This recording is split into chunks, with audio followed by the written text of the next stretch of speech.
السلام عليكم ورحمة الله وبركاته. waxaan ku tusayaa maanta sida loo tirtiro timeline for Facebook. Timeline for Facebook dad badan ayaa ugu qanciyay dadna ma qancin. Marka waxaan ku tirtirayaa barnaamijkan Mozilla Firefox ee web browserka. Mozilla Firefox hadii aad haysatid timeline waa iska tirtiri kartaa. Marka hadda aniga waxaan ku masaxayaa Mozilla Firefox. Okay. waxaan soo furayaa Facebook. timeline dad badan ayaa diidan dadna way ka heleen. Okay, marka halkan waxaan ku qornayaa username-kaaga iyo password-kaaga Facebook ayaa ku galaysaa sida caadiga ah. Password enter. Okay, hadda waan soo furtay username-kayga. waxaan aadayaa profile-kayga. waxaan ogaanayaa timeline-kan inuu active yahay. waa kan timeline-kan ayaan rabaa inaan iska masaxo oo aan ka dhigo sida hore Facebook. sida ku muuqato waxaa aragtaa hadda profile-kayga oo timeline ah waxaan ku noqonayaa sida hore ee Facebook u ahaan jiray. waxaa imaanaysaa tools halkaas kore click ayaa siinaysaa.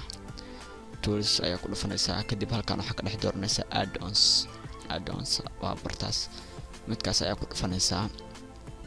kadib waxaad arki doontaa box-kan yar geeskaas fiiri waxaad aadaysaa get add-ons click ayaa siinaysaa. kadib halkaas ee boga search-ga halkaas wax laga raadiyo ayaa ku dhufanaysaa. waxaa ku qoranaysaa user waxaa qoraysaa agent switcher. intaas markaa qorto kadib waxaa ku dhufanaysaa search oo raadinayaa. waxaa laga rabaa application yar waaye inuu kan soo qabto kadib aad ku install garayso Firefox-ka. okay, waa midkaas kore ee ku muuqda user agent switcher.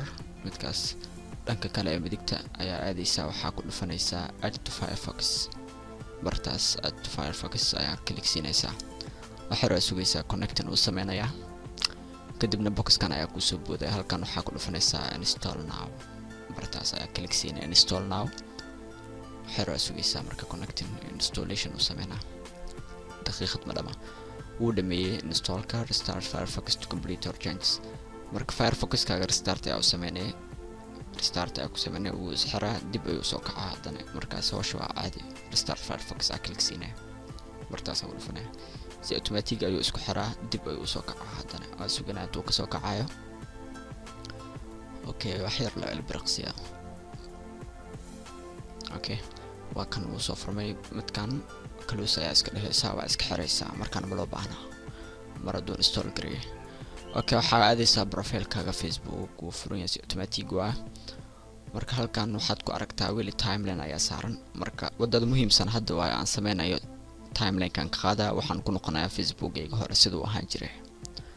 hadda waxaa aragtaa timeline nashqada cusub. okay, waxaan ku noqonayaa old style sida hore. waxaa imaanaysaa tools kore fiiri falaarta la soco.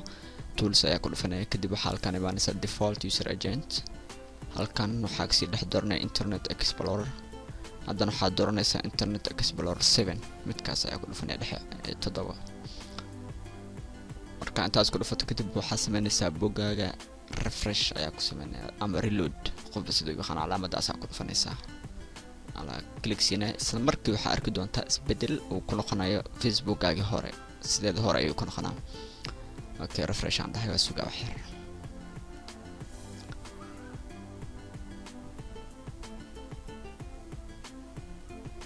okay, sida ku muuqata waxaa aragtaa Facebook old version sidii hore uu ahaa style-kii hore.